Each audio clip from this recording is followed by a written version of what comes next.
What's up, everybody? Welcome to Optimus Fantasy Football. I'm Nate Polvogt, joined by the one and only Mr. Lou Brunson for Week 15's edition of The Express.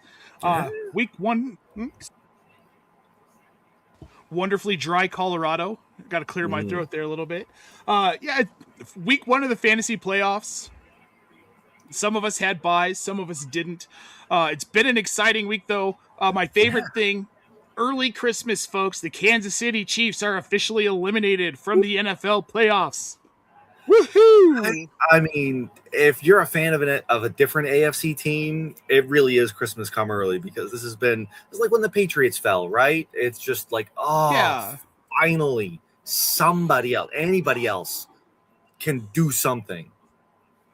Yeah, exactly. And we're stepping into a new era. And the thing that Kansas City should really be concerned about is that knee injury to Patrick Mahomes at the end of that game. He goes down with about 20 seconds left. We see Gardner Minshew come in. It did not look good, Lou. No. Any thoughts on what that injury might have been? I mean, I'm guessing it's an L of some sort, ACL, MCL, PCL, something, of that sort. I don't pretend to be a Twitter doc, even on Blue Sky, so I don't want to go too far down that path. But I mean, those are usually ACLs, that sort of thing. And as I posted on Blue Sky, 9 months from today, September 14th, that's approximately week 2 of the next 2026 regular season. That is rough.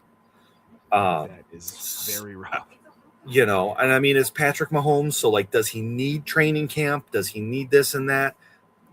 Yes and no.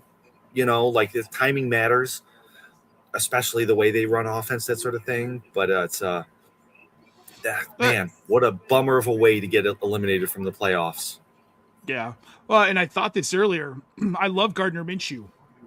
I want to see more Gardner Minshew, but not like this. Not this way. Yeah, no. I wanted to see Gardner Minshew on Cleveland with throw Carnell Lake on there and get Gardner Minshew to Cleveland and just watch. Let's just see what he can do with Carnell Lake and Harold Fannin and Quinshon Judkins. And let's do that. Right? Not this. Not this. No. Not this. Well, guys, if you're watching, if you're listening to the audio version, or you're watching us later, whatever the case may be, make sure you go over to Blue Sky and follow @news.optimusfantasy.com. Yes. Run by the elite Carly Manger. It's up to date, to the minute, the fastest news source on Blue Sky, one of the fastest on social media. So make sure you go check that out @news.optimusfantasy.com on Blue Sky. Puka just got rolled up on. Yeah, I saw. Not great, Bob. Don't love it. Oh, my God. Oh, Cortland Sutton just caught a 20-something yard bomb on 4th and 3. Woo! Let's go. All right, let's go. But we're not here to talk about that game yet. We will get to it. But this week, we're going to start with the Cleveland Browns and the Chicago Bears. This game went mostly as one would expect. The Chicago Bears, 31-3. They handled it. Wasn't hard for them. No. Pretty good game for the Bears all around. Caleb Williams looks good. He looks settled against a good Cleveland defense, which was good to see.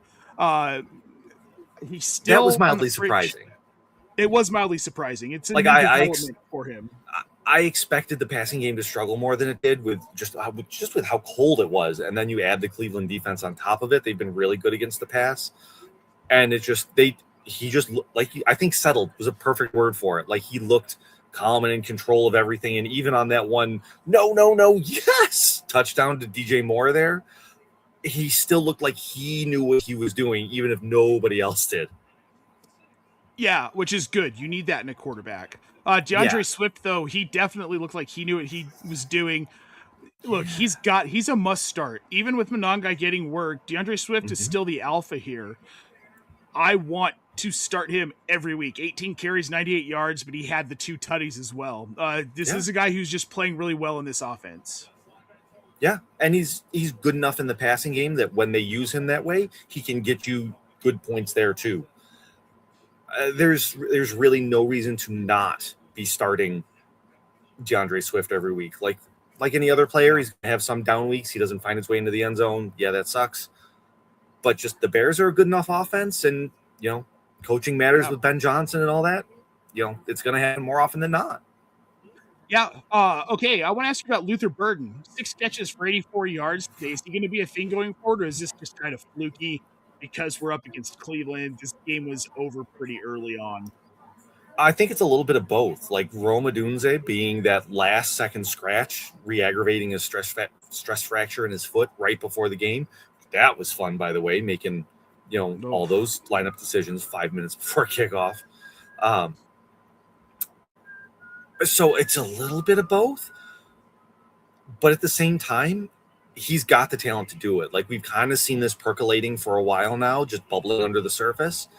Yeah. If Adunze is going to be out, especially, like if you're the Bears, you're fighting for the 1 seed and everything like this, just leave Adunze at home. Let Burden get some work in. Like work him into the offense. You're going to need him at some point in the playoffs. So I don't know that I can like trust him as a, wide receiver 2-3 type. But as a flex, yeah, I'm willing to probably throw him out there at this point, especially if Adunze is going to be out. Well, yeah, and the thing is you can't ignore the volume. 7 targets, led the team, the 6 catches for 84 yards. He was a big part of this win. DJ Moore continues to be someone you want to start. 4 catches for 69 yards. Lou, he had 2 touchdowns today. This is a good Bears offense. This is a much more attractive offense in fantasy than it's been even earlier in the season.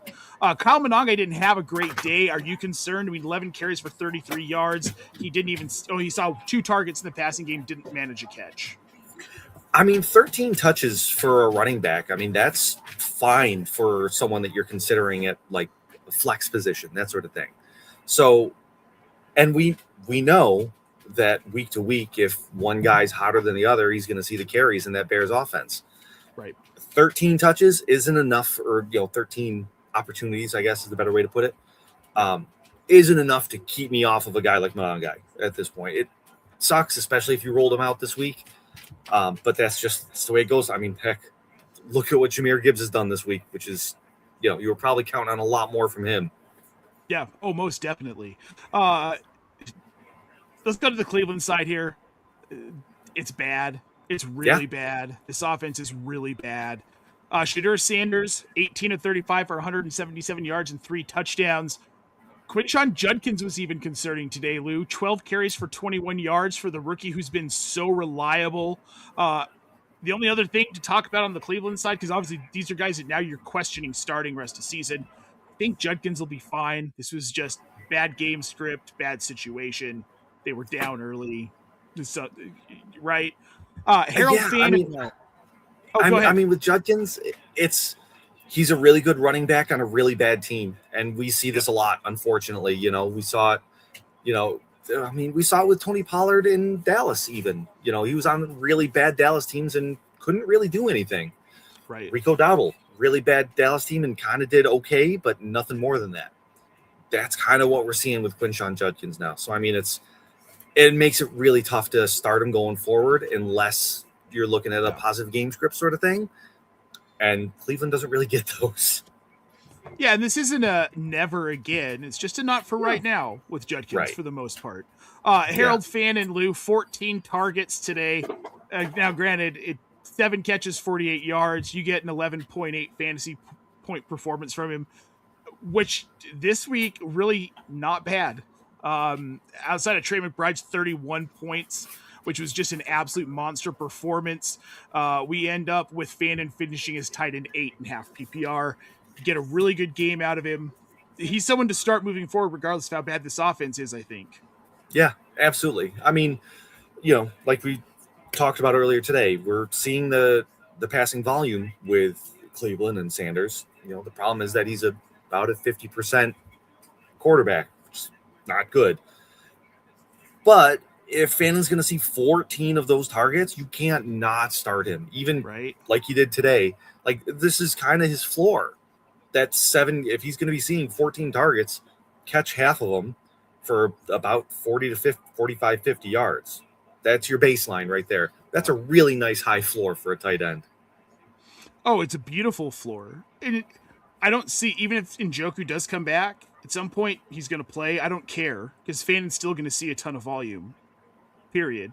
Next 2 Yeah. weeks, he's one of those guys where if you got him off the waiver wire in the last like 2 to 3 weeks, he's probably going to be a league winner for you if you were in contention to begin with. He very well could be, especially considering, what there's not great options out there, really. Like, you might see a Right. guy flash this week or that or the next, but there's nobody that's like consistently great. Even the names. Yeah. Yep.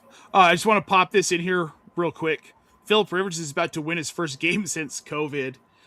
Yeah, they've got a 1-point lead with 25 seconds left. Seattle's trying to get into field goal range. They might be They're able right to do it there. here on a 3rd and 2. This is going to be about a 60-yard kick for Jason Myers. Do you think he can make it? Yeah, yes. I mean, he can. Whether he's going to be on target doing it, I don't know. Yeah, we'll see. All right, let's move on to the next game on the Oof. slate here. We've got the Baltimore Ravens at the Patrick Cincinnati Mahomes did, Bengals. in fact, tear his ACL, according to news.optimistfantasy.com on Blue Sky. Thank you, Carly, for that. Oh, boy. All right, well, we're looking at Gardner Minshew to start the season, folks, and Gardner Minshew for the rest of it this year. I think this is a good audition for Minshew, though. Maybe he can land with a team that isn't Kansas City. I mean, I think the big thing is it really destroys like Rashee Rice throughout the fantasy playoffs. That's the big thing, is that he goes from being this top 5 guy to this. Am I okay starting him as my wide receiver 2, 3? Like, probably, Sure. right? Just because there's so many other guys that have, because like your Justin Jefferson and Jordan Addison, you can't start them, that sort of thing. So Rashee Rice probably still stays there, but man, that's a big hit. Well, here's what I'll say. Minshew's one of those guys. He's like a Frank Reich, Jeff Hostetler, Gary Kubiak, where when they have to play 4 or 5 games, they're going to be pretty solid. And so when you get into like these 8, 9, 10 full season stretches of forcing these guys to start, teams start to figure out what you're scheming and what you're doing, and their skill set isn't enough like a Mahomes to get past that. Sure. That's why they're not a starter. But I think that he can do that for a couple weeks. Minshew might be fantasy relevant, man. I'm not going to lie. Like, I could see a world where over the next 2 weeks, he's maybe a top 12 quarterback in one of the two. Because why not? I mean, because the Kansas City offense is terrible, even with Patrick Mahomes. Now, if you take Patrick Mahomes out of it, I'm not going to say that Minshew is going to suddenly, be like a maestro on the piano with it. Sure. That sort of thing. So, I mean, I am skeptical, mostly because, that interception that he had to close the game today, he's going to have a couple of those every week. And giving back 2, 4, 6 points like that, it adds up and it gets rough. And he's not, I don't think the Kansas City offense is good enough and wide open enough to be able to support QB1 performances like that. Oh, I don't either. I just think it would be fun. That's all. Sure. This isn't a waiver wire show officially. Speaking of fun, Jason Myers did make that kick, Lou. So now Indy's got 11 seconds to get into field goal range. They need about 30 yards to get there. So right on. Good for Philip Rivers. I'm glad that he didn't die in his first NFL start. Right? Oh, he just threw a pick. So that game is over. Well, there it is. I mean, it was bound to happen eventually, right? Yeah. I can't believe he could actually throw the ball that far. I'm impressed. I don't think the receivers thought he could either. That's why he got intercepted. No. All right. Well, let's talk about this Ravens-Bengals game. Bengals are cooked. Playoff hopes are over. They couldn't even score on Baltimore today. It was a pretty pathetic performance in Cincinnati.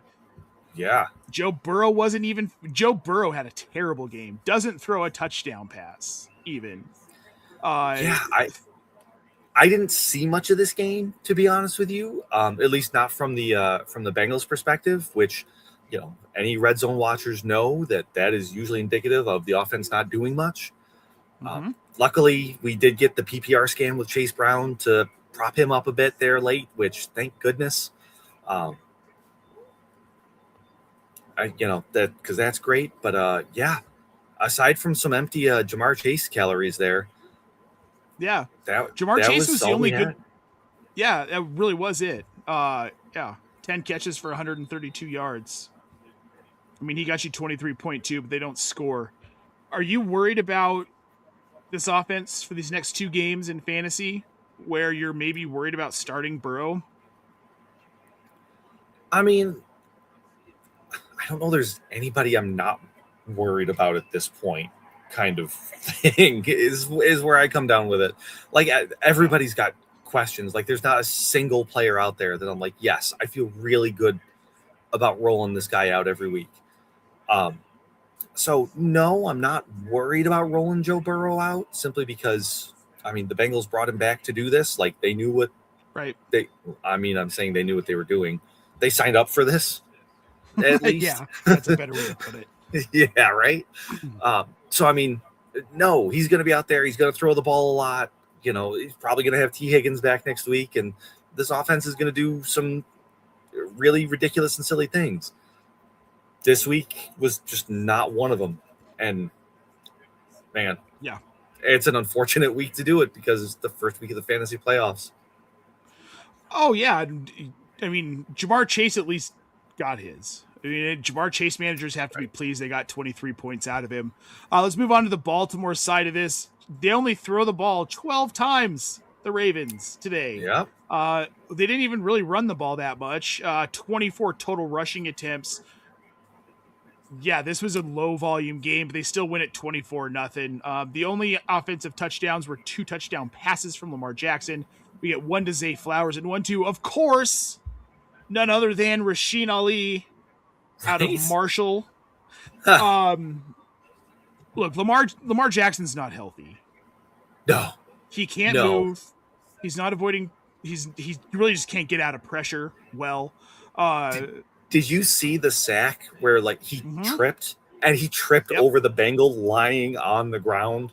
Yep. Oh my God. If we needed a better microcosm of what Lamar Jackson's season has become, it was that play right there. The Bengal lying on the ground, injured as all get out, like not even trying to do anything. And Lamar Jackson is trying to evade a different rusher and just trips over him and sacks himself. I mean, you hate to see this. You hate to see this so much. It's funny, and it's so tough to watch. I don't like the Baltimore Ravens. I didn't like the way that Art Modell yanked them away from the city of Cleveland in the middle of the night. I don't like that they held on to Ray Lewis for as long as they did. I don't think Ray Lewis is someone who should have been in the NFL for personal reasons. So I just don't like Baltimore in general. I've always really liked Lamar Jackson. Tucker but years later. Justin Tucker, Terrell Suggs, the list goes on. Yeah. But Trent Dilfer, he's fine. Just a bad quarterback. Yeah. Well, I mean, he's a bad coach too. So there's that. Yeah. Well, yeah, he is. Look, in fantasy, Lamar's 2 carries for 26 yards. That's not Lamar Jackson. That's not the Lamar Jackson we're used to seeing. He's making mistakes. He's throwing interceptions. I feel like this injury is just affecting him psychologically as well because he's not playing as well. So he's making more mistakes now because he's too far in his head. In fantasy, I'm terrified to start him on the teams that I have him in the playoffs. I'm probably going to do it anyway, but I don't like it because you could go, there's 20 points, 2 points. That's the range of outcomes for Lamar Jackson right now. Yeah, and the thing is, the other options right now are just not good options. Yeah, that's the biggest thing is that like Lamar Jackson, yes, he's not healthy, and you're probably still getting like 16 points out of him, and like that's kind of okay enough. Like you can live with that, but these other options, like you're looking at single digits, as possibilities, and you can't do that in the playoffs. Well, and as it sits right now, Lamar Jackson is QB 11 on the week. Yeah, so I mean, it's like you can deal with that. It's QB 15 at worst. Like he's not going to win you your week the way he could before. Well, because that's up to right now. We still don't have Dak Prescott, Matthew Stafford, Bo Nix, Jared Goff, Jordan Love, Sam Darnold. None of those guys are clocked yet. None of the afternoon guys' final scores are clocked yet. I see what you're saying. Gotcha. Yeah, no, That's what I'm saying. And this is the problem. 15.6 fantasy points from Lamar Jackson. That's not going to get it done in the playoffs unless he's your QB2. If you've somehow figured out a way to make him your QB2, then okay, fine, and super flex. But I think if you're still in the playoffs after this week, and you have Lamar Jackson and you have another quarterback on your roster that you trust, which you should going into the playoffs, I would start them over Lamar Jackson. Yeah, more if you can, and it's going to be so roster dependent, right? So don't do it blindly, But hopefully you have a decision that you can pivot to. Yep. Hopefully, I think a lot of people saw this when he got hurt and he missed those 3 weeks, and he just hasn't been the same since he came back. And then they've got New England and Green Bay to round out the fantasy playoffs. Like, those are not ideal matchups for how he's playing right now. So, all right, let's move on to the Cardinals and the Texans. This was just kind of it was the game we expected it to be. Completely. I think so. I mean, I was pleasantly surprised by Brissett and Wilson for Arizona. I expected Houston to just put the clamps on and keep them on, and it looked like it was trending that way. Sure. And then garbage time happened, which was enough. Houston let up enough. Well, and Trey McBride did Trey McBride things. Holy cow. I know. Trey McBride, yeah, you saw the expletive in the show sheet, I'm sure. Yeah, insane day. Here's the thing. I'm not surprised because Jacoby Brissett, that's when he's scoring fantasy points. It's always in junk time because his team is constantly in junk time in the second half of pretty much every game they're in. And if they're not, they're in a shootout and they have to throw a bunch. Jacoby got 40 attempts again today. He was above 200 yards. He got to 249. He threw another 3 touchdowns. This is what he's going to do, and matchup doesn't matter. They're not going to win. And while you're right, it's just that Houston has been so good defensively that I just thought it wasn't going to matter. They hadn't allowed a QB1. They hadn't allowed a QB1 performance all year. Obviously, we've still got enough QBs to come in that might still hold. But even still, I was pleasantly surprised seeing what Arizona was able to put up offensively this week. Like, none of the guys that you wanted to start from this game, Brissett, McBride, Wilson, none of them killed you, which is a good thing when it comes to Houston. That's a really good thing. Yeah, Trey McBride, 12 catches for 134 yards and 2 touchdowns on 13 targets. Just an absolutely insane day. Michael Wilson, 5 catches for 54 yards. He also had a touchdown. Good enough. You know what you're getting out of this offense every week. It's nice. It's very consolidated. It's very basic. They can't run the ball. Bam Knight went out early. We got 14 carries for 56 yards out of Michael Carter. You know who you're starting out of this offense. All right, there's really no question. Let's move on to the other side of this one with Houston. Look, Stroud's to a point. I've been a known Stroud hater, kind of along the lines of T-Law, but he's kind of leveled out. And I think that he's a viable back-end QB1, high-end QB2 rest of this season in the fantasy playoffs. I'm okay starting him. I would actually start him over Lamar Jackson next week. I was just thinking the same thing. Like, we're starting Stroud over Lamar Jackson going forward, right? Like, that's just the way it is for the rest of the season. Yeah, and I think I'm right there. And I think that's kind of like that line of demarcation, too. It's like, if you're Stroud or better, I'm starting you over Lamar Jackson. Exactly. If you're worse, I'm not. Well, right now he's sitting at QB4, 23.4 points on the week. Houston has Vegas and then the Los Angeles Chargers coming up. So not defenses you're really scared of. I mean, look at what the Chargers do to quarterbacks, though. Like, you don't... Chargers fair. But you're still going to start Stroud. Yeah. Over what Lamar Jackson is? Yeah, probably. And, like, index of suspicion here said, like, this is... Arizona's a bad defensive team, a really bad defensive team. Like, there were a few of these that were just, I'm going to throw the ball up to Nico Collins, and Nico Collins is going to make me right and make a big play and get me touchdowns, as opposed to me making a play to throw him open, which is fine. Like, that's the way it works sometimes. That's football. And it's just, we got to be aware of that as well when we're saying, universal start, that sort of thing. But again, we're calling Stroud a middle of the pack quarterback here. Yeah. Oh, no, he is definitely middle of the pack. I'm starting him over Lamar Jackson, but, like, if you're in the fantasy playoffs, you probably have a better option. But if you don't, Stroud's sitting there, he's not bad to start. All right. Right. I would like someone better in 1 QB leagues, but he's serviceable. It's fine. Yeah. Dalton Schultz, though, I think he's relevant enough that you can start him rest of fantasy playoffs. 9 targets today, led the team. He had 8 catches for 76 yards and a touchdown. Nico Collins was Nico Collins. He had 3 catches for 86 yards and 2 touchdowns. Got in Yep. the end zone. Yep. You're starting these guys rest of the way.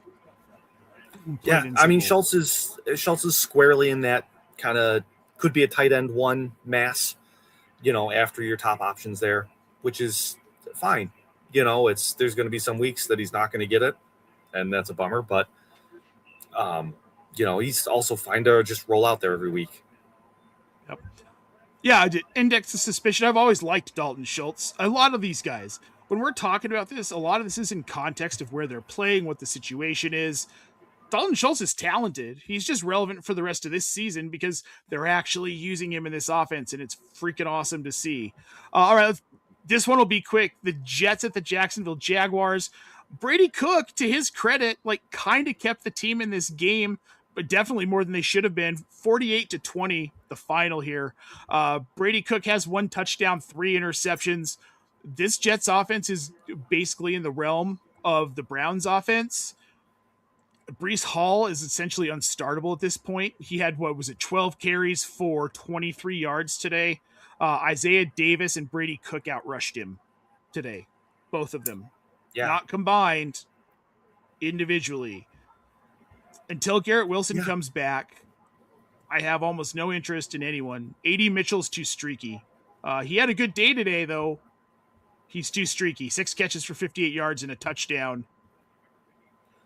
And I think we can, depending on what your flex options are, I think AD Mitchell makes a decent enough dart throw that you can put him out there. Simply because, coming off the bench the way he did, Brady Cook was obviously terrible last week.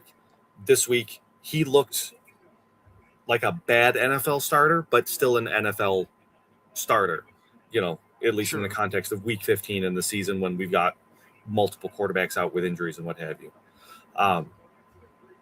And that's good enough to get him the volume that he needs. Again, garbage time is going to come early and often for the Jets. Right. The odds that, AD Mitchell is kind of the only player in town sort of deal is when it comes to the wide receivers. That's enough to roll out there as, again, a flex low-end wide receiver 3 that if he has a day like today, you're honestly happy with. And he's outperforming Ladd McConkey. Yeah. What about Isaiah Williams? He popped a little bit today. Do you have any interest in looking at him as a flyer if you need it? No, simply because I don't feel okay trying to rely on more than one guy in this Jets offense. I know AD Mitchell is going to see something. Maybe Mechie is the other guy that sees something. Maybe Isaiah Williams is. Mason Taylor obviously was out this week. Maybe he's the guy next week. I don't know who that other guy is. And we're not going to know. I don't think they know. Nobody knows. No, and that's the thing. I think they're seeing what they have at this point, and because they dealt for AD Mitchell, he was obviously a relatively high draft pick. It makes sense to feed him the ball. See, is this a guy that we can count on going forward as a part of our offense? Yeah, and that's the point of the season we've reached with these teams that are out of the playoffs. All right, let's move on to the Jacksonville side. This is way more exciting. Trevor Lawrence having a career freaking day, man. 6 touchdowns, 5 in the air, 1 on the ground, 5 carries for 51 yards, 20 of 32 in the air, 330 yards. Travis Etienne had a big day too, Lou. 12 carries for 32 yards on the ground. Then he had 3 catches for 73 yards and 3 touchdowns. Yeah, massive day. Absolutely massive. I don't think you can take too much from this game because it was against the Jets. It's just that now they can beat the teams they're supposed to beat. Yeah, and it didn't matter because they went up so big so early, but Jacoby Myers came out like a man possessed early. He really looks like the straw that stirs that wide receiver drink for the Jacksonville offense, which, great. For whatever reason, Brian Thomas Jr. wasn't working throughout the year. Jacoby Myers comes in and has really made it click. And yes, today was against a bad opponent, but They did what you're supposed to do to a bad opponent and a bad opponent. You beat them down, you step on their neck, and you don't Yep. let them in the game. And that's exactly what they did all day from the word go. Yep. Great. Good for them. And I don't think Trevor Lawrence is ever going to be confused for an elite quarterback, but he's a pretty damn good one when he needs to be. Like, I think he's top 12 rest of the season. In these 2 weeks coming up, I mean, they've got Denver and then they've got Indy. Both of these games are on the road for Jacksonville. But I think these are games where he'll play well enough. I don't think they win, at least not against Denver. But I think these are games where he'll play well enough where you'll be glad you started him. He looks like a quarterback that believes in himself right now, and he didn't earlier in the season. And that's not nothing. So, like, when you've got a guy who has physical talent the way Trevor Lawrence does, believing in himself, he can put up games like today against really bad opponents. I'm really worried about him in that Denver matchup because if there's one that's going to screw with his head, it's going to be that one. And I kind of want to see it. I'm not going to lie, just because when he falls apart, it's fun to watch. But yeah, no, I'd say if you rolled him in the ATN out today, good for you, and good luck setting your Week 16 lineup. Yep. All right, we're going to move to the next matchup. One of the most boring games on the slate, which I didn't expect, but this Chargers-Chiefs game was just a slog fest. Didn't enjoy watching it whatsoever. They are. And you could see it. And obviously they're a lot more beat up now post-game. Justin Herbert, unexciting, 19-29, 210 yards, 1 touchdown, 1 interception. Mahomes, 16-28 for 189. He just has the interception.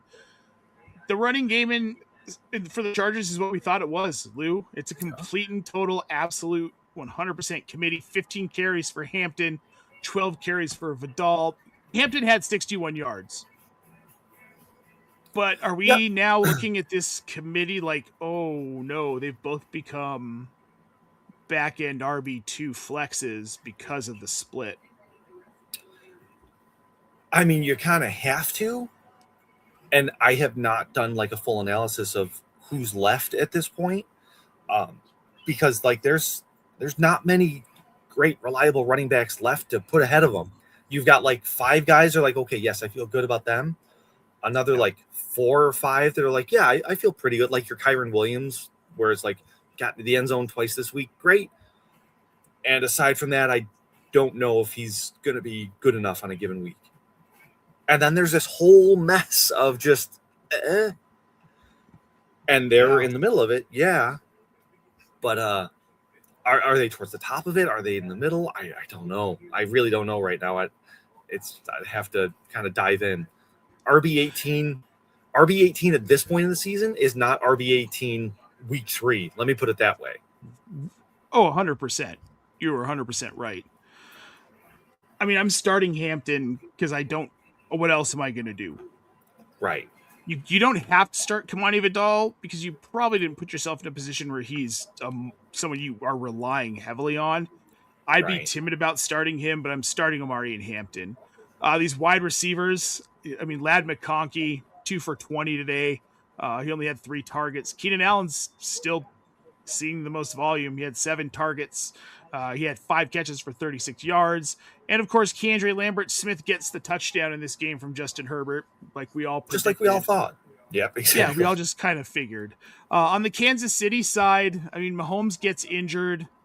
Travis Kelce, 7 catches for 70 yards. Rashee Rice, 7 for 51.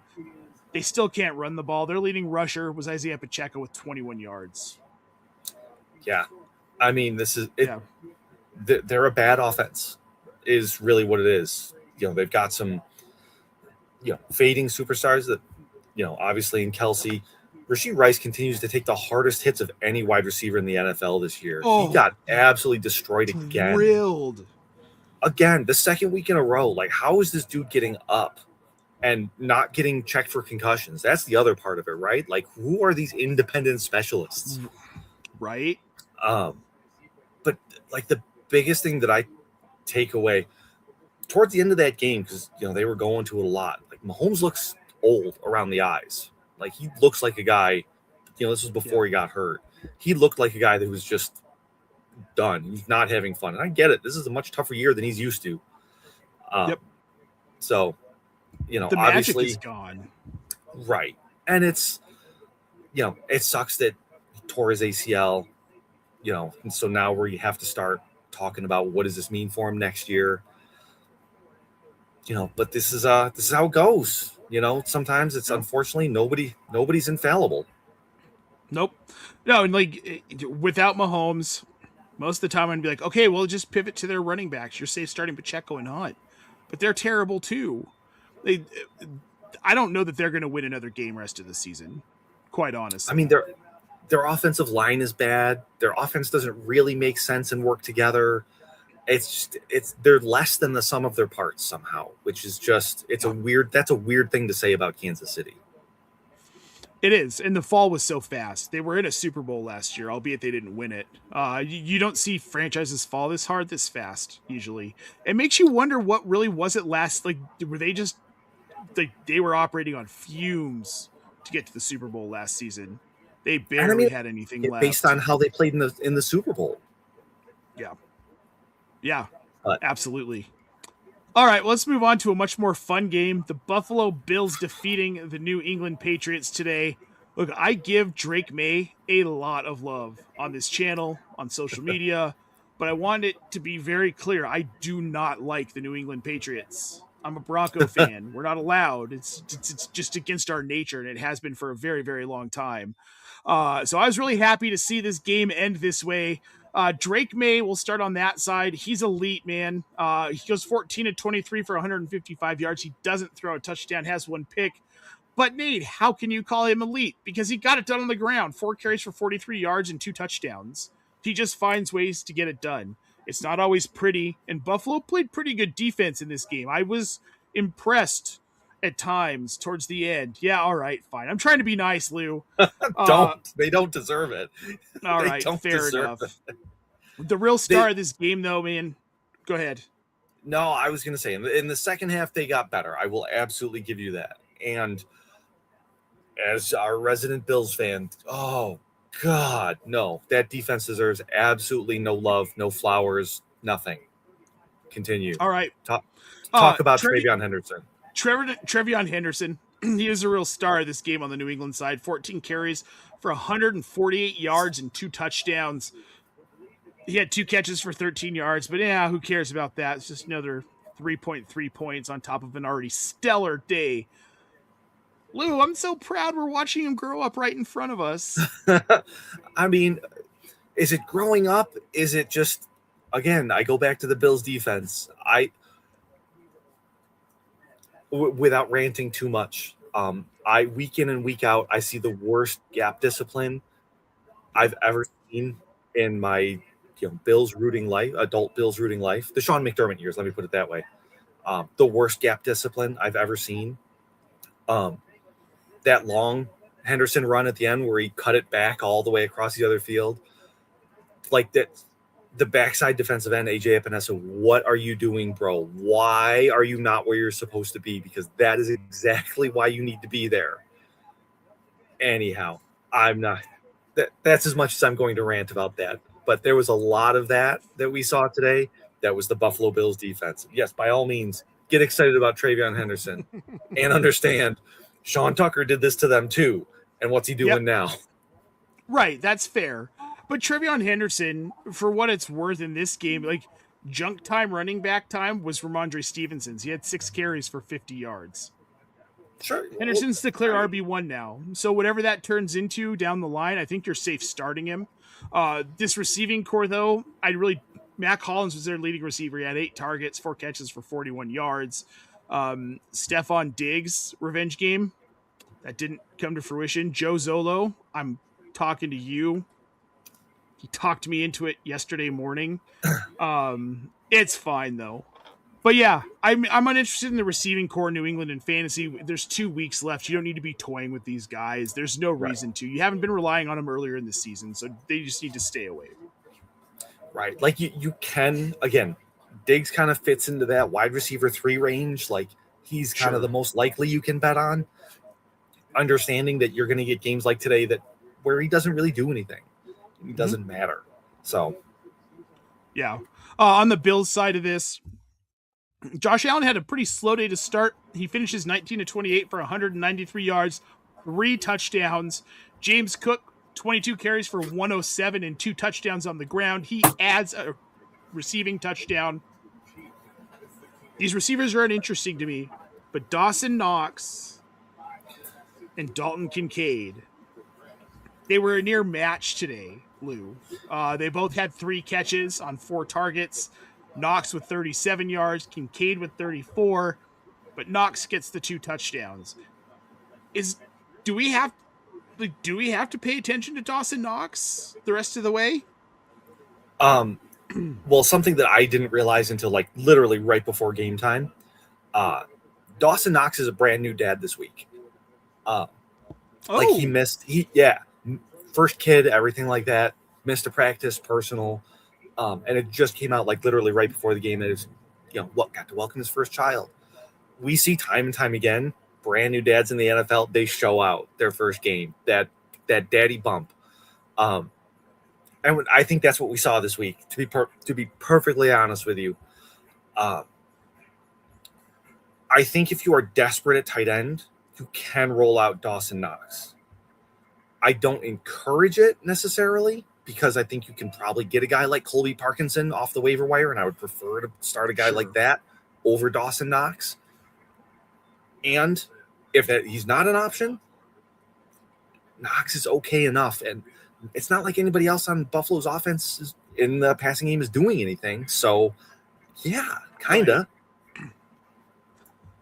It's 2 straight games where he's been fantasy relevant. Last week he had 6 catches for 93 yards. Against Cincinnati. Against Cincinnati, of course. Yeah. I don't know, man. It just feels like it feels like an opportunity where you could possibly flex him. I'm not saying start him as a top tier tight end, but more of like, okay, I've got 4 flex slots in this league. Because believe me, there are people out there who have those. You and I have them too. And it's like, it's either Dawson Knox or I'm praying that Cole Kmet somehow gets a target in this game. I'm rolling out Dawson Knox. Dawson Knox or Pop Douglas, that sort of thing, where it's like, yep, exactly. Nope, yeah, I get it. And in those sorts of things, it's a little different. He's seeing enough where he's not going to get you a 0, which we couldn't say a month ago. So no, we couldn't. All right, we're going to move on to the Commanders and the Giants. Not a ton to take from this game either. Jackson Dart had a good day. What I put in the show notes was it's good, not great, and it's not what he's going to be next season when he has Malik Neighbors. Right now, this offense is not that great. They're good enough where, I mean, I could have started Jackson Dart this week in a couple playoff matchups and been fine. I chose to not start him, but it would have been okay. He's not a league winner necessarily. He's a stopgap, solid quarterback in a pinch right now. 20 of 36, 246 yards. He had 2 touchdowns, and he had 9 carries for 63 yards on the ground. He's going to continue to do and a concussion check, of course. Well, that's just a given every week. I feel like they just need to, like, at the end of every quarter, send him to the Blue Medical tent, run a quick concussion check, send him back out with the way he plays. Yeah, apparently. So, I think what I learned this week is that it wasn't a Daboll problem, when it comes to Dart and the Giants, at least insofar as this. Yeah, no, it's definitely a Jackson Dart problem. Tyrone Tracy wasn't a problem today, Lou. 15 carries, 70 yards, and a touchdown. Devin Singletary, however, was a problem. 5 carries for 13 yards, and he had 1 catch for 1 yard. So apparently this offense is trending back to Tyrone Tracy, which is fine. I don't have a personal preference whatsoever. Just told a lot of people, including myself, to start Devin Singletary today. So, but yeah, apparently it's Tyrone Tracy. I mean, for this week, right? Because like you said, this is a bad offense, and this bad offenses, they flip-flop back and forth all the time. So it's we could see it be Devin Singletary next week, and that's just the way it is because, again, bad offense. Very bad. Wan'Dale Robinson, though, 5 for 54 and a touchdown. I think he's flexible the next 2 weeks. There's just enough volume there. He had 10 targets. Darius Slayton too, 10 targets. He had 4 catches for 53 yards. Didn't get a touchdown. Should have had a touchdown. How do you feel about Slayton rest away? I kind of put him in that Isaiah Williams tier with the Jets, in that this is a bad offense. We know it's a bad offense. We don't want to rely on more than one guy in a bad offense, especially bad passing offense. So, like, yeah, I'm kind of fine rolling out Wandale, as an option, but I'm not putting anybody else out there. I'm not putting Slayton out there. I'm not putting one of the running backs out there unless I have to, which I might have to. What about Theo Johnson?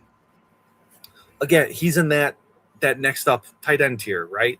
Like, and the other thing is Washington's a really bad defense. Really bad defense. We've seen that the last couple of weeks. They just got taken to the woodshed by Minnesota last week, who couldn't hit the broadside of a barn. Wow, love the way those work together for me. But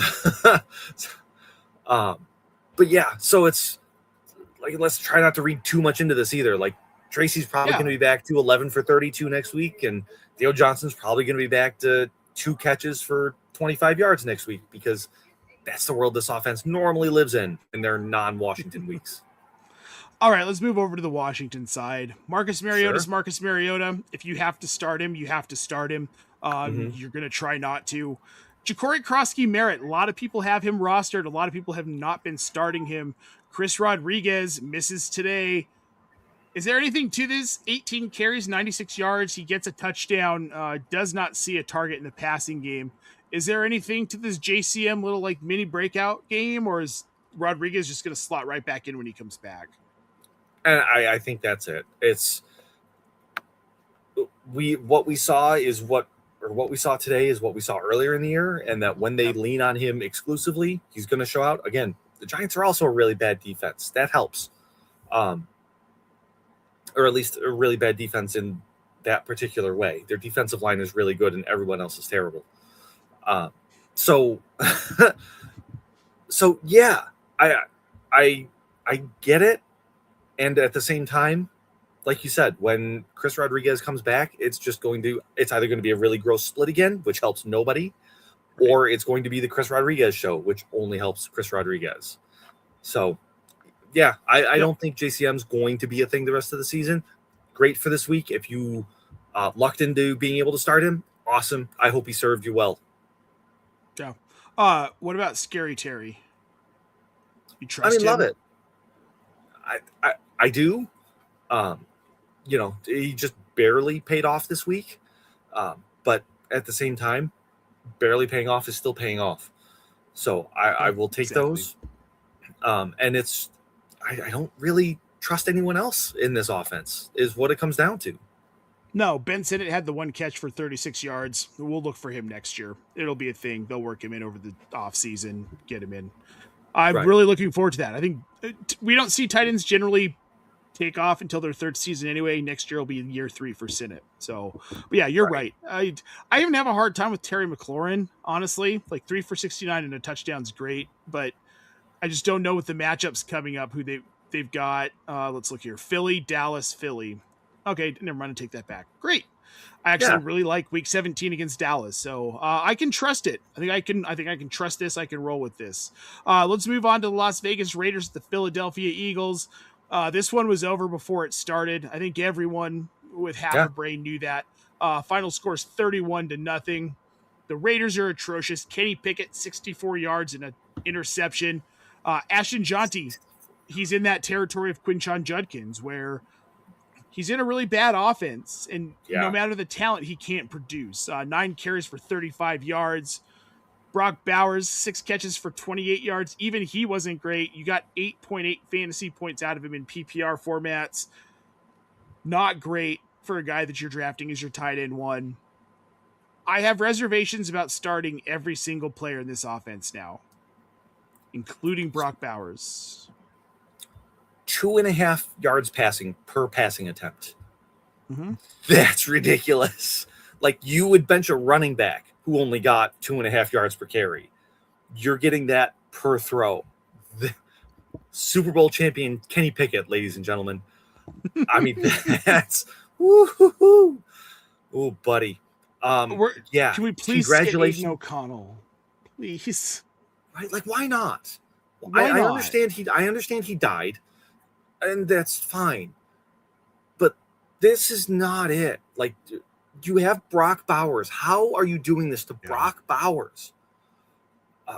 Yeah, it's Mark really Davis is an a-hole. That's what it is.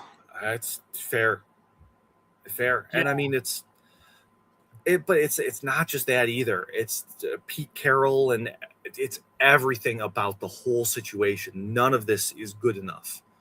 Like there was supposed to be something, like maybe a small step forward, but a step of some kind this year.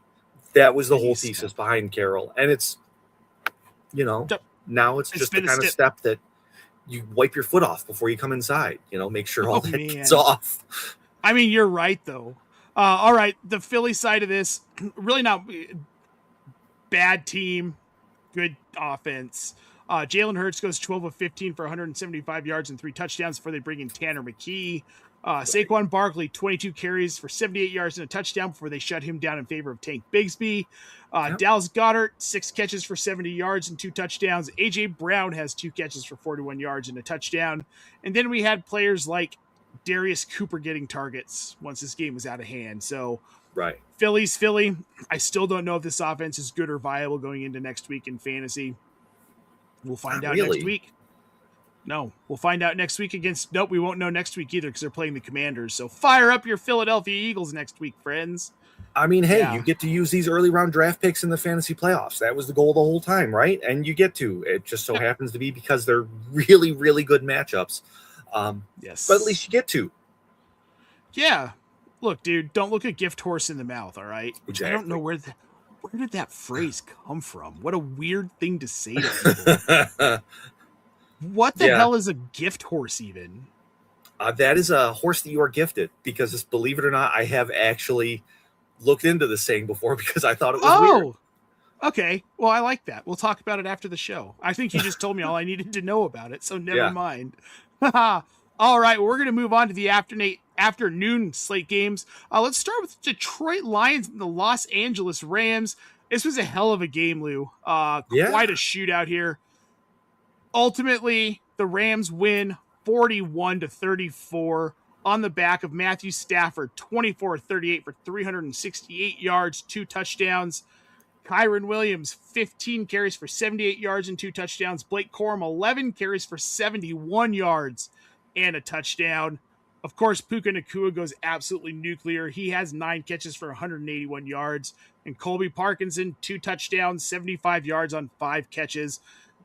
This offense is insane, Lou. It's just insane.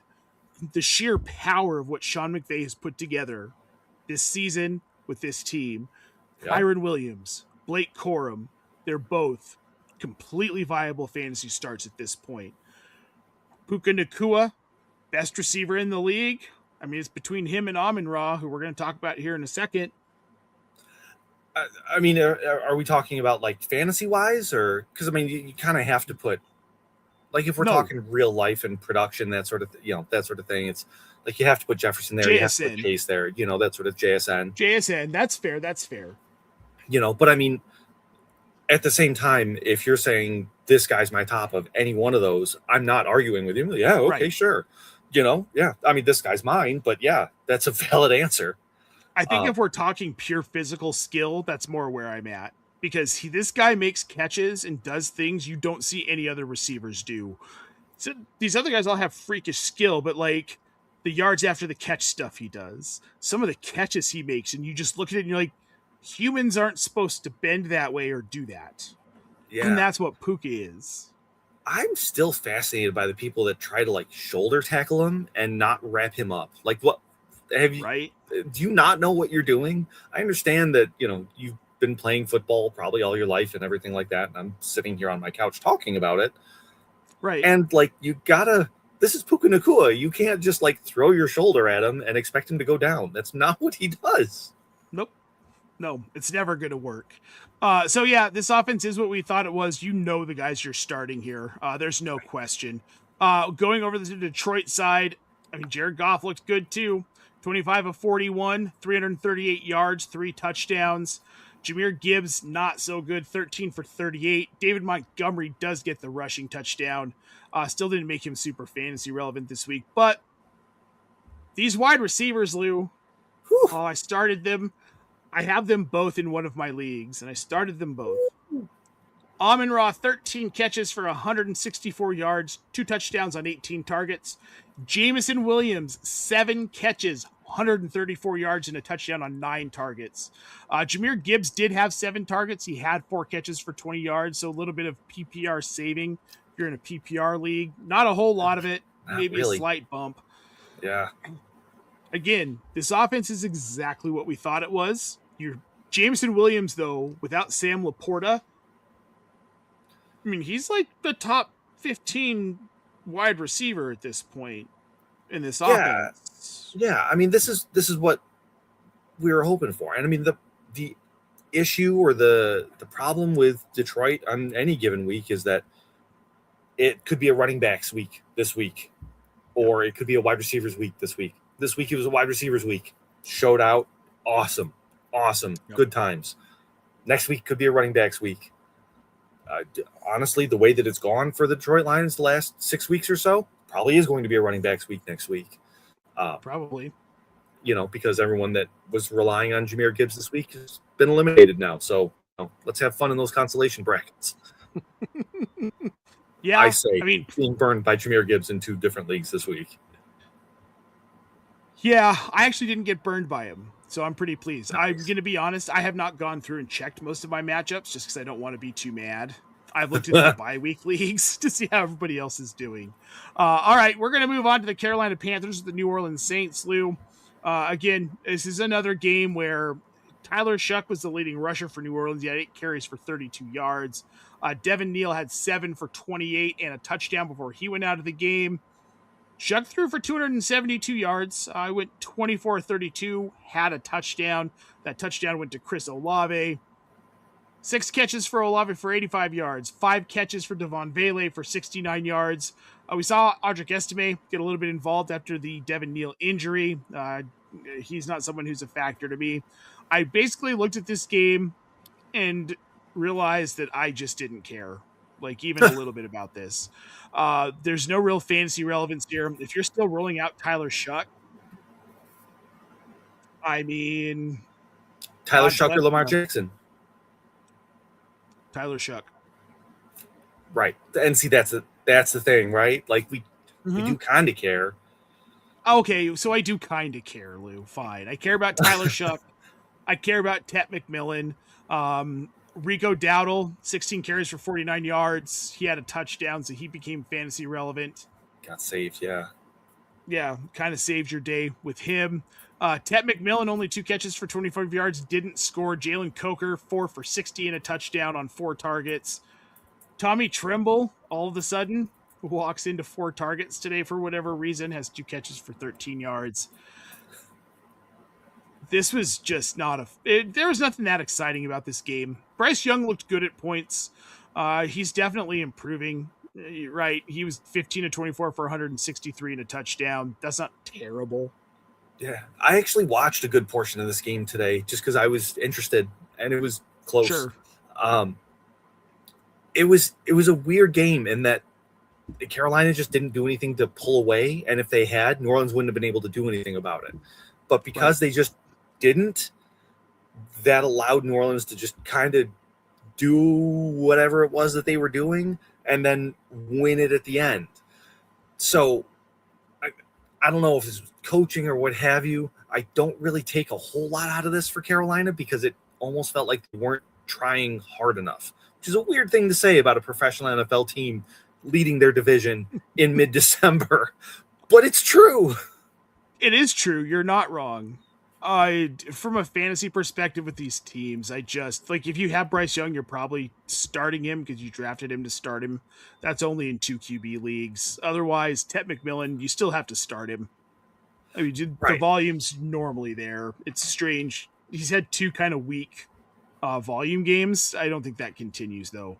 This is a team that still has a chance at making it into the playoffs, albeit losing to The New Orleans Saints doesn't really give you a lot of faith in them once they do make it to said playoffs. No. So, all right, we're going to move on to the Seahawks and the Colts. Phillip Rivers making his first start in 5 seasons, seemingly just to get those insurance benefits back. I get it, man. When you got 20 people deep at home, you got to do what you got to do. But I'm going to say it, man. Like, it wasn't pretty. It was clunky. It was weird. You were surprised he didn't get killed a couple of times, but he went 18 for 27 for 120 yards and a touchdown. Jonathan Taylor, 25 carries for 87 yards. About what we thought we were going to get from this offense. They almost won it, which is something. It's something. But at the same time, 120 yards passing in a full game, that's not good. Granted, It was almost double what Kenny Pickett did. So, I mean, there is that. But yeah, I mean, this was a bad offensive output kind of day. Like, Josh Downs got into the end zone, so yay. And aside from him, Jonathan Taylor was the only guy that broke 10 points. And it wasn't great. I mean, 25 carries for 87 yards, and he had 3 catches for 14. No, so I mean, 13 points in a full PPR league. Okay, that's not Jonathan Taylor that you were counting on throughout the whole regular season. And you're not benching him, but what you are doing is you're going to have to chase points other places these next 2 weeks if you make it through after this week. All right, no more of the Colts. Let's talk about the Seattle side of this here. Sam Darnold with kind of an oddly pedestrian day, 22 of 36 for 271 yards, no touchdowns, no interceptions, only sacked the one time. This backfield, again, continues to be a committee as well. We had 9 carries for Ken Walker, 8 for Zach Charbonnet, 31 yards for Sharbs, 17 for Ken Walker. The only thing to really talk about here, why even bother? JSN with 7 catches for 113 yards. He continues to be elite. That's all you need to know. With Seattle, you don't want to start Sam Darnold if you don't have to. You don't want to start Ken Walker or Zach Charbonnet if you don't have to, because you're praying for a touchdown from one of those guys. You don't get one like this week, and they're dead assets. JSN. That's it. I'm a little interested in Rashid Shaheed simply because we've seen him take small steps, and 5 for 74 will play. Like, that's it. I don't expect Seattle to be behind the way they were today. It was just a very weird week in game for them. Yeah. Where it was kind of like, okay, stop playing with your food. Okay, just like, can we just finish this out? Was really the feel the whole time. But at the same time, 7 targets for Rashid Shaheed when JSN has 9. That's a really good really good enough volume, and Shaheed matches up with Darnold's strengths and everything like that well enough that it's like, yeah, okay, I can deal with this. He's not someone that you want to prioritize, like wedging into starting lineups or anything like that. But at the same time, if he's been hanging out on your bench for a few weeks and you're kind of looking at your starting lineup going, what do I do with this? He's fine. Yep. All right, we're going to move on to the 49ers and Titans. The Titans stayed in this game somehow, but it was ish. Yeah, ish. Stayed in this game. Cam Ward, 18 and 29, 170 yards and 2 touchdowns. Tony Pollard, over 100 yards, had 104 and a touchdown. Gunnar Helm snags a touchdown before he gets hurt, and then some dude named Jeffrey Simmons on their defensive line gets a touchdown as well. Nothing exciting on the Titans side. If you're in the fantasy playoffs, you should not be relying on a single player on this team. Period. I mean, do we need to talk about Tony Pollard? Like, he lit up Cleveland last week, and now he puts up 15 plus points against San Francisco. I mean, I'm not saying that I want to rely on Titans. I'm not saying that. And this is 2 weeks in a row. I think we got to pay attention. Maybe. 25 for 161 last week. They've got Kansas City and New Orleans. He probably is someone you want to pay attention to, honestly. I usually have a no Tony Pollard policy on this channel, but I'll allow it this time. Yeah, I mean, I think with these matchups coming up, he's a viable start. Tennessee understands if they give him volume, it works. They tried to shift some of that volume to Spears today. It didn't work super well. They didn't do a good job of it. So, and we're shifting so many running backs out of the pool that it's like, okay, we can't start this guy. Neal's hurt now. We can't start this guy. We don't want to start the Giants running backs. I mean, you gotta have somebody to start. Right. And that's kind of where Pollard fits for me, is that like, okay, welcome to Sure. RB2 land, I guess. Yeah. Yeah. Yeah. I'll allow it. Yeah. All right. Let's move on to let's move on to the 49ers side of this. I mean, again, Brock Purdy, he's looking so much better, man. 23 of 30. He's got 295 yards, 3 touchdowns today.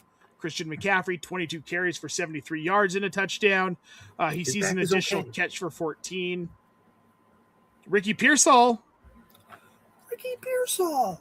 six Hey. for 96. George Kittle, 8 for 88 and a touchdown. And then Juwan Jennings, man, not a lot of volume today. All he does is catch touchdowns. 5 targets, 3 catches for 37 yards and a touchdown. Obviously, we knew you were starting George Kittle anyway. Mm-hmm. That's a given. Juwan Jennings, though, interesting. I think I am inclined to say that he's probably a start through the rest of the fantasy playoffs. Oh yeah. I mean, he has been for me as well. But I'm a known Jennings believer. He's been, unfortunately, Pearsall start looking like he's coming on now. Does take some luster off of that. But at the same time, he's very clearly been their wide receiver 1, and Shanahan has come out and said he is our wide receiver 1.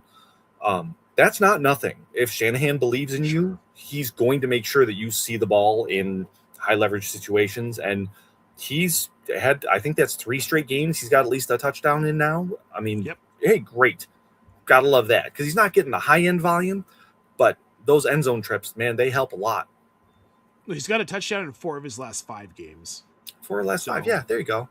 Yep. No, I'm sorry. He's got 4 touchdowns in his last 3 games. 4 in his last, yeah, and there we go. 6 in his last 5 games. So 6 in his last Even 6 better. games. Yeah. Juwan Jennings is a guy you want to fire up. Ricky Pearsall is in that territory as well as a flex for me.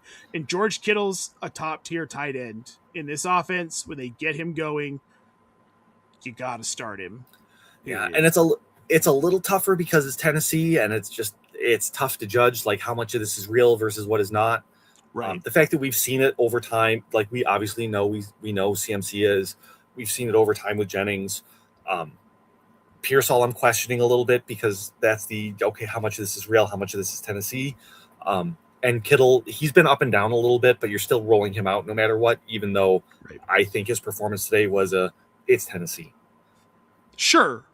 Well, and I don't necessarily disagree. They got Indy and Chicago their next 2 weeks, and it's also still George Kittle.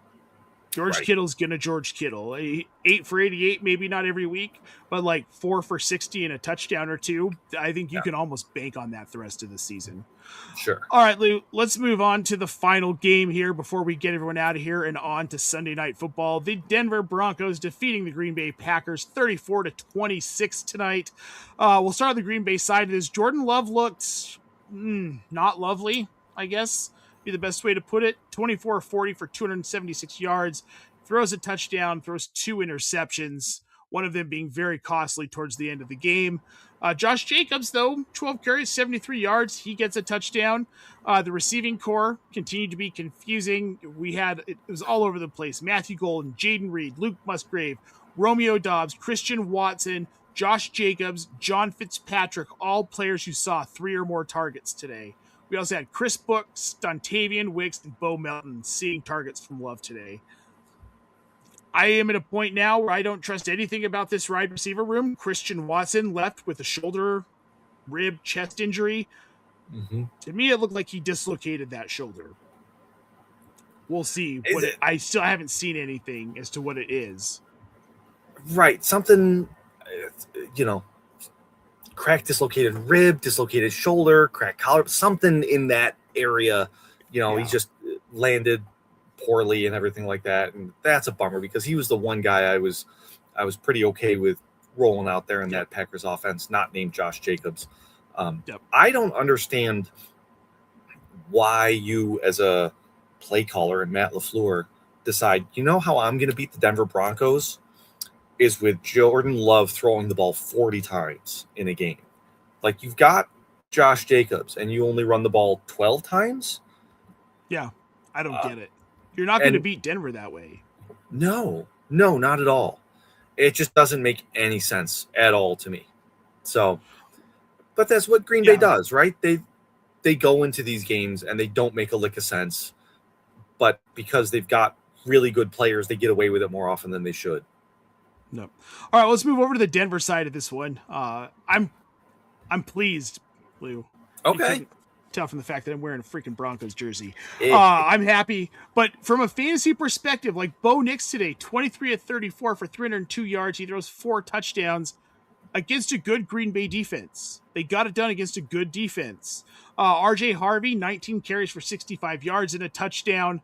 Cortland Sutton was back, 7 catches for 113 yards and a touchdown.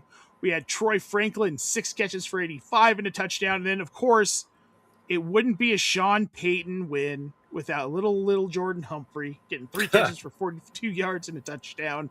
Marvin kind Mims of showing out today. He found his way into the end zone at, what was it, like 60 some odd yards? 42 yards.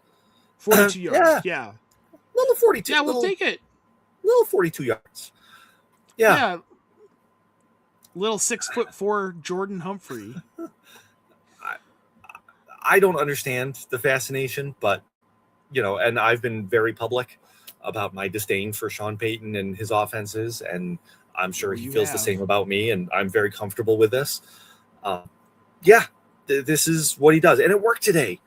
Franklin showed out, Sutton showed out, Harvey showed out. Great. This is what it looks like when it works well, right? Mm-hmm. And then next week, we're going to come back and talk about how Sutton had 5 catches for 40 yards and Franklin wasn't used, and RJ Harvey had 50 yards rushing on 20 carries, and it'll be teeth gnashing, and right? Villagers rioting. And somehow the Broncos still beat the Jacksonville Jaguars. I hope. Oh yeah, 18-16 or something stupid, because that's how it will go. Yeah, the guys you're starting from this Denver offense. I'd shy away from RJ Harvey still. It's still too up and down. It's still a Sean Payton offense. Cortland Sutton's a start. I think Bo Nix is a start rest of the way as well. He's playing really well. This is very similar to what we saw last season in the Joe Burrow-esque way of doing things, starting out really slow, heating up as you get towards the playoffs. And I'm fine with it. It's what Bo Nix did last year, too. That's what I'm saying. Bo Nix's last year, the typical Joe Burrow season, where it's I see. Yes. Come on slow, pick it up, play better towards the end of the season. Bo Nix, though, for your championship rosters, you're safe to fire him up as a QB2. I absolutely would, too. Yeah, and he's probably going to live in that QB1 area now, especially we're taking Mahomes out of there. There's going to be more room there. I mean, probably, right? That's a fair point. I think so. I had him ranked as a QB1 this week. So, yeah, I think he's definitely QB1 rest of the way. Back in QB1, but QB1 not your Drake May, Joe Burrow, Josh Allen, that sort of thing, but your next 8 to 12, yeah, probably. Yeah, I'd take it. All right, guys, that's gonna do it for us. We need to let you get off to that Sunday night football game. If you are listening to the replay of this on YouTube, or if you're listening to us on Spotify, please make sure you follow along here and like this podcast and or video that you are here watching. And make sure you head on over to news.optimusfantasy.com to get all of the up-to-date NFL fantasy relevant news on Blue Sky. Again, that is at news.optimusfantasy.com. Make sure you want to check that out. And then head on over to our Discord server. Link is in the show description. We're answering football questions 24 hours a day, 7 days a week, 365 days a year. Pop on over. We'll answer anything you want. We've even got some bets on there, including NBA. Yeah. As crazy as it sounds, we've got some good basketball bets. So if you're into that kind of stuff, make sure to check it out. For Lou Brunson, I'm Nate Polvogt. Guys, thank you so much for tuning in. I'll see you tomorrow night with Keith Fleming for the Waiver Wire Show. Until then, good luck and good night.